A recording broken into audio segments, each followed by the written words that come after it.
The Mexican barrel chair is sometimes called Montezuma's chair, after the 9th Aztec emperor who, as legend has it, enjoyed sitting in one.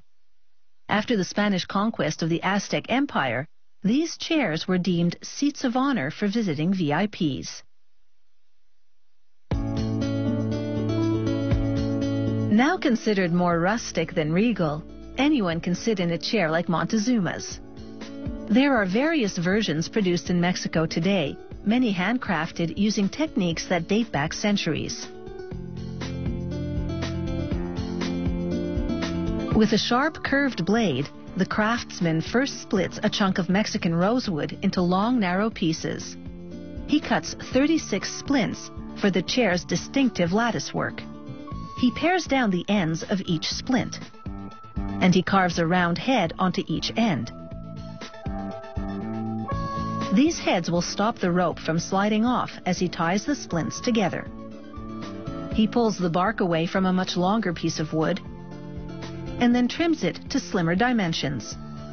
This wood is fresh from a local shrub called guazima. It's so pliable it's almost elastic, allowing the craftsman to bend it around his knee into a U profile. Too much force and he could crack the wood. Too little and the curvature won't be right.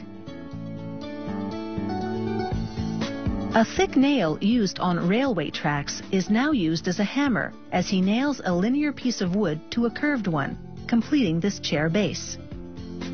He now loops plastic rope around the tips of the two splints and ties them together. He laces the tied splints to holes in the guazima wood base.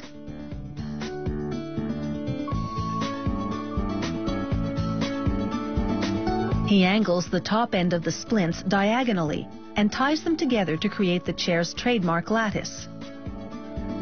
He then arranges the rounded willow wood frame on top and lashes the tied tips to it. He reinforces the chair base with willow wood branches that have been scraped flat. He nails 5 of these poles to the base of the chair. The next craftsman secures a rounded bundle of willow branches to the protruding holes. This completes the back framework.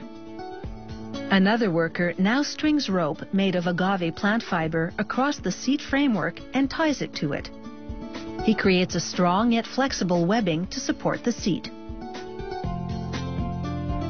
He splits open some locally grown reeds and flattens them with a stone. Basket weave style, he interlaces the flattened reeds to create a plated material that will be the next layer for the seat. After cutting it to the exact shape and dimensions, he places it on top of the webbing. He then stitches a strip of leather along the border. His co-worker reinforces the plastic ties at the chair base with leather rope. The leather ties also give the base a more finished look. He turns the chair on its side and trims the poles. He also carves slivers of wood from the base so that it's even all the way around, allowing the chair to sit level on the floor. The next worker drapes tanned and stretched pigskin leather over the back framework. He trims it to the contours of the bent willow wood. He covers the reed seat with more leather from the same hide and cuts away the excess. Using a leftover swatch of leather, he applies wax made from pig and cow fat to leather rope. The wax allows the rope to slide easily through holes in the leather, so there are no snags as he stitches the upholstery together.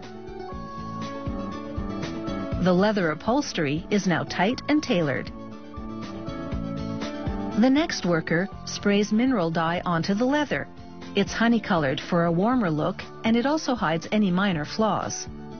After the dye, he applies a protective coat of lacquer.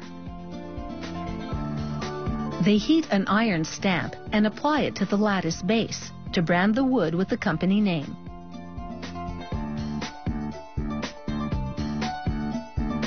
And with that job done, it's time to take a seat. But with so many twists on this ancient design, it could be tough to decide which one.